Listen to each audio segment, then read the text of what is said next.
दोस्तों नमस्कार।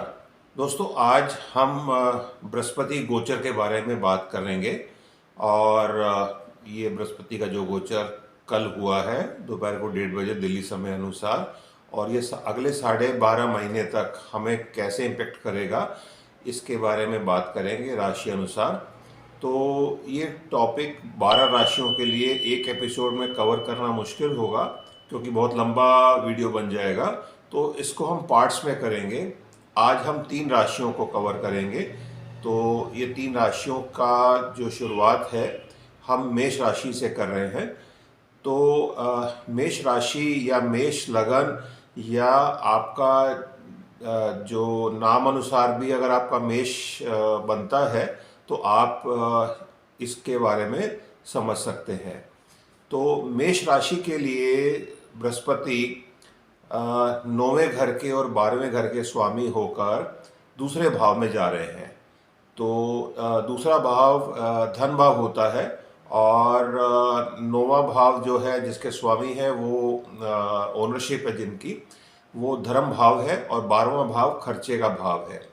तो ये धन भाव में जा रहे हैं। तो मेष राशि या मेष लगन के लिए ये एक अच्छा ट्रांजिट गिना जाएगा क्योंकि बृहस्पति धन भाव में जाकर धन की वृद्धि ही करेंगे।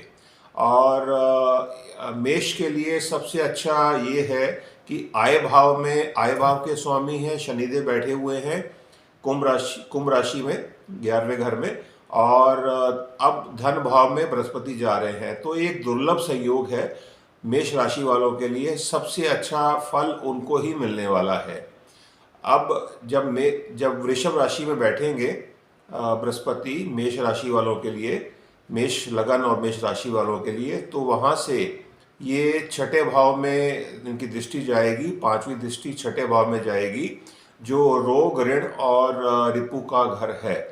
तो इनकी कोई भी बीमारी किसी भी तरह की अगर है तो वो तुरंत दूर हो जाएगी अगले 12 महीने के अंदर, 12.5 महीने में। और इनको कर्जों से भी निजात मिलेगी इस पीरियड में। जो भी अगर इनके ऊपर कुछ डेट्स है, फाइनेंशियल बर्डन है, तो उससे रिलीफ इनको मिलेगी क्योंकि एक तरफ से आय में बढ़ोतरी शनिदेव कर रहे हैं और धन संग्रह बृहस्पति करवाएंगे, और तो इनके जो भी बर्डन्स हैं वो सब कवर हो जाएंगे। और एक समझिए शनिदेव 30 साल के एजेंडे के साथ काम कर रहे हैं, और क्योंकि कुंभ राशि में वो 30 साल बाद ही आते हैं, और बृहस्पति यहाँ पर 12 साल के एजेंडे के साथ काम कर रहे हैं। तो ये दोनों मतलब इनको दोनों तरफ से प्राप्ति होने वाली है मेष राशि वालों को।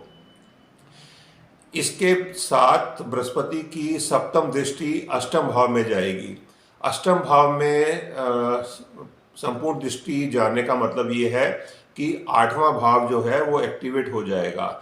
8वां भाव वैसे भी छुपा हुआ हुनर का या छुपी हुई जो भी काबिलियत है उसके बारे में दर्शाता है, और वहाँ पर शनि और राहु की दृष्टि ऑलरेडी पड़ रही थी। अब बृहस्पति की भी दृष्टि रहेगी वृश्चिक राशि में, 8वां घर मेष राशि वालों के लिए। तो इनके कुछ हुनर, कुछ टैलेंट उठकर बाहर आएगा और पब्लिक के सामने उजागर होगा।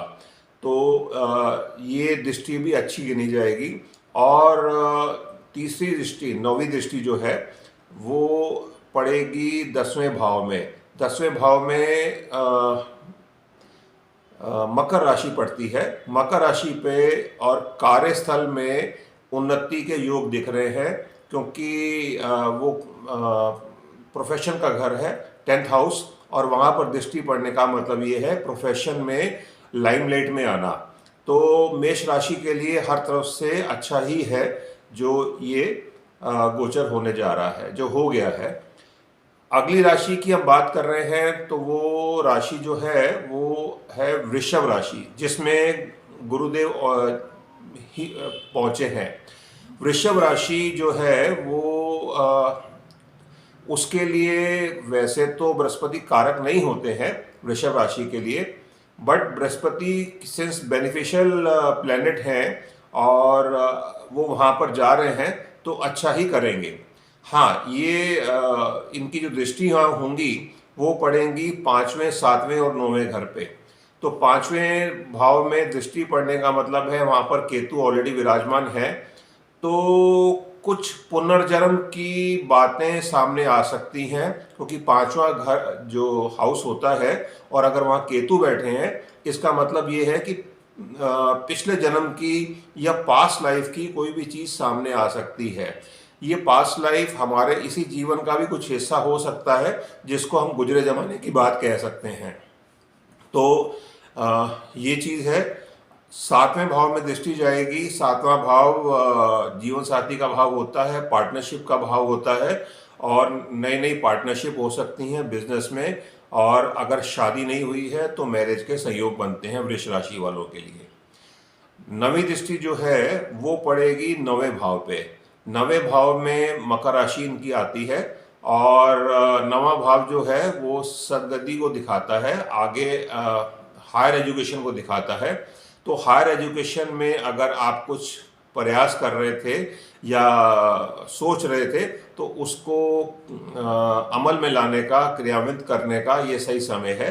तो आप अगर कोई भी डिप्लोमा या कोई कोर्स ज्वाइन करना चाह रहे हैं, या पोस्ट ग्रेजुएशन का कोर्स करना सोच रहे थे, तो उसके लिए बिल्कुल सही उपयुक्त समय है। इसके लिए आप प्रयास करें तो आपको उसमें सफलता ही मिलेगी। और अगर आप विदेश के लिए कुछ प्रयास कर रहे थे, तो उसमें भी आपको सफलता ही हासिल होगी। तीसरी राशि जिसकी हम बात आज कर रहे हैं वो है मिथुन राशि। मिथुन राशि या मिथुन लगन वालों के लिए, या अगर आपका नाम अक्षर मिथुन से बनता है, तो ये राशिफल आपके लिए है। उसमें बृहस्पति के जो मिथुन के लिए ये चौथे घर के और 10वें घर के स्वामी हैं। नहीं, ओनरशिप इनकी 7वें घर की और 10वें घर की गिनी जाएगी। मिथुन राशि और लगन के लिए 7वें और 10वें घर के स्वामी हैं, और इनका जो भ्रमण है, जो अब ये वृष राशि इनके 12वें घर में आती है। तो 12वें घर में वृष राशि आने से ये थोड़ा सा नेगेटिव हो जाता है।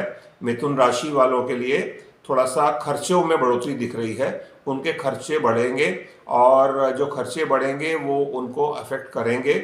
और जो इनकी दृष्टियाँ होंगी वो छठे घर में, 8वें घर में, चौथे घर में, ये 3, 4, 6 और 8 में जाएगी।